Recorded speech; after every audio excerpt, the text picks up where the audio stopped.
de descoisar as coisas que estão... hoje é hora. O tema da nossa mensagem é a serpente no Éden. Quem era? Vamos ler o que disse o apóstolo dos gentios na sua segunda epístola aos Coríntios, no capítulo 11, no versículo 1, eu vou ler até o 3.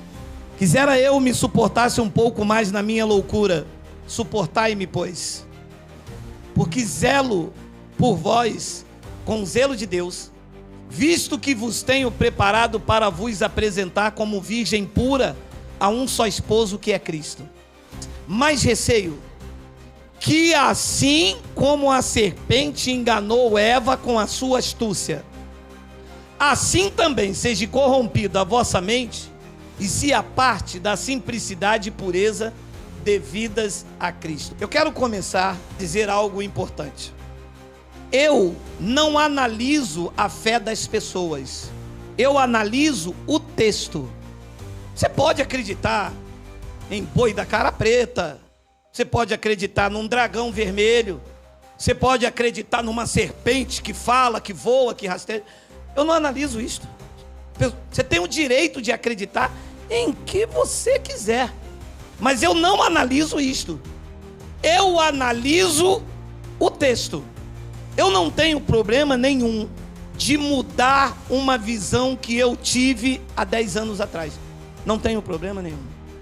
Que as pessoas ligam para mim e dizem: mas há 5 anos atrás o senhor falou isso. Ora, nós estamos num processo evolutivo. Paulo disse que ainda que o homem exterior se corrompa, o interior se renova. Então nós estamos num processo evolutivo. Quem me conhecia há 1 ano atrás já não me conhece mais do mesmo modo. Eu evoluí.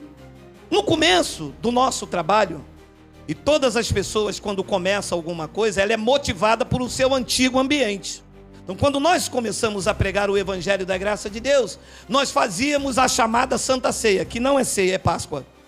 E um dia, chegou até nós e disse: Geraldo, mas eu saí lá do Rio Comprido, ouvi dizer que você prega a graça de Deus. Eu disse: claro que prega, aqui é genuíno. Ele diz: mas é o que todos dizem, você dá pão e suco, isso não é graça? E me passou uma série de estudos, eu estudei. E um dia, quando as pessoas se reuniram doido para comer pão e que suco, eu larguei a bomba. Mas tinha uma senhora que dizia que não pode, e agora eu vou ficar sem a comunhão. Mudei. Vou lhe dar um exemplo. Em Atos capítulo 16, mais precisamente, se eu não me engano, versículo 2 ou 3, Paulo, quando quis que Timóteo fosse com ele, porque a sua mãe era judia, Paulo circuncidou Timóteo. Mandou Timóteo arriar as vestes e cortou o prepúcio. Anos mais à frente, Paulo escreve aos Gálatas: se vocês deixassem circuncidar, Cristo de nada vos aproveitará. Quem levou um choque? Timóteo. Ué, Paulo, você cortou a pele do negocinho? E agora você diz que eu estou separado de Cristo, Paulo? Meu amado, é que no momento em que Paulo circuncidou Timóteo, a revelação não tinha chegado ainda. A revelação é progressiva, é numa crescente, é de fé em fé, de glória em glória. E nós vamos ajustando até tivermos a estatura de varão perfeito. Você para uma pessoa que está no sistema religioso e pergunta a ela: por que é que você está na igreja? Eu estou na igreja porque o inimigo é furioso, o inimigo da minha alma, né? Vai que ele ceifa a minha vida. E você diz a ela: e se eu falar para você que inimigo nenhum vai ceifar a sua vida? Aí não tem graça.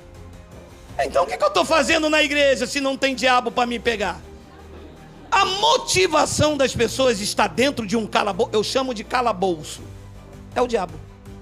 O sócio do sistema religioso é o diabo, o sócio deles. O diabo como criatura, que não existe na Bíblia, estou provando nessa série. O diabo como criatura é uma fraude, é uma farsa. Os livros que eles usam para testificar a veracidade dessa criatura já os denunciou. Eles dizem que é Isaías. fala do rei da Babilônia. Eles dizem que é Ezequiel, está comprovado que era o rei de Tiro. Eles usam Apocalipse, está mostrando lá uma parte que ou é Herodes, ou então, em outra parte, é o sistema político da época, que caiu. Ele diz, caiu do céu. Caiu do céu é cair da sua autoridade, é cair da sua força, do seu governo, do seu domínio. Ninguém pode cair da onde Deus está, porque Deus não é um Deus caído. Deus é um Deus de pé, de força, de governo e de justiça. Antes de mais nada, eu quero explicar a você que você deve levar em consideração que antes dos personagens lá em Gênesis, onde a serpente estava, antes de Adão, antes da serpente e antes da Eva, havia uma árvore e nela tinha um fruto. Este fruto era o conhecimento do bem e do bem. Então, antes da serpente, antes de Adão e antes de Eva, o bem e o mal já estava lá. E quem é que fez este bem e mal naquela árvore? Os crentes dizem que é o diabo. Então, em Gênesis capítulo 2, versículo 14 e 15, olha o que diz. Assim, 15. Tomou, pois, o Senhor Deus ao homem e colocou-o no jardim do Éden para o cultivar e o guardar. 16. E o Senhor Deus lhe deu esta ordem: de toda árvore de jardim comerás livremente. 15, 17. Mas da árvore do conhecimento do bem e do mal, parou. Antes de Adão ser formado no Éden, diz a revelação nos meus lábios, que havia uma árvore do bem e do mal. Quem plantou esta árvore? Então não foi a serpente que trouxe mal lá para dentro. Isso é o que eu chamo de mente iluminada. Ora, se o bem e o mal já estava lá plantado por Deus, como é uma árvore que dá um fruto do bem e do mal? Como é essa árvore? Ela só existiu lá no Éden? Que árvore é essa que não tem mais? Acabou, Deus só fez aquela árvore lá. Ué, eu posso conjecturar, desde que eu não fira a doutrina, eu posso conjecturar. Posso dizer que essa árvore não é literal. Posso dizer que essa árvore é a minha consciência. Não sei, mas eu posso conjecturar. Podia dizer que esta árvore era a consciência daquilo que seria certo e errado. Vamos mergulhar mais um pouco. Ora, Deus disse a Adão, eu não quero que você coma. Ué, por quê? Deus não quer que eu tenha discernimento entre o bem e o mal, não? Deus disse para Adão, olha, eu estou colocando uma árvore e não quero que você coma. Simples. Era só Deus não ter colocado a árvore. Olha, eu tenho aqui 50 mil euros.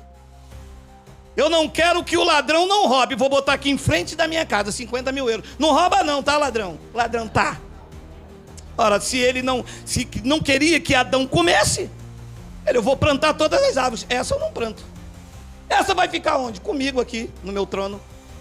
Deus queria que o bem e o mal chegasse na humanidade. Vê se há no texto que um diabo veio e trouxe o mal. Não, diz que Deus que plantou esta árvore. Deus quis que o homem comesse a árvore do bem e do mal. Comesse do seu fruto. E eu digo para você que eu posso conjecturar por causa disso. Quer ver?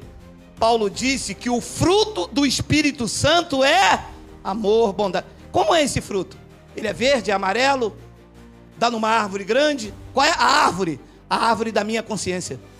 Quando você faz alguma coisa contra mim, a minha consciência diz, não, eu ando em amor, vou perdoar. Isso aqui na minha consciência, isso é uma árvore. Eu posso conjecturar. Porque qual é o fruto do Espírito Santo? Não é amor? Ué, se é fruto, vem de uma árvore. Qual é a árvore para me pregar o amor? Amor. Eu tenho que amar meu irmão. Vou lá na árvore que dá esse fruto, porque o fruto do Espírito Santo. Então, qual árvore? Você consegue ir divagando pela revelação que nessa hora já está ativada na tua mente?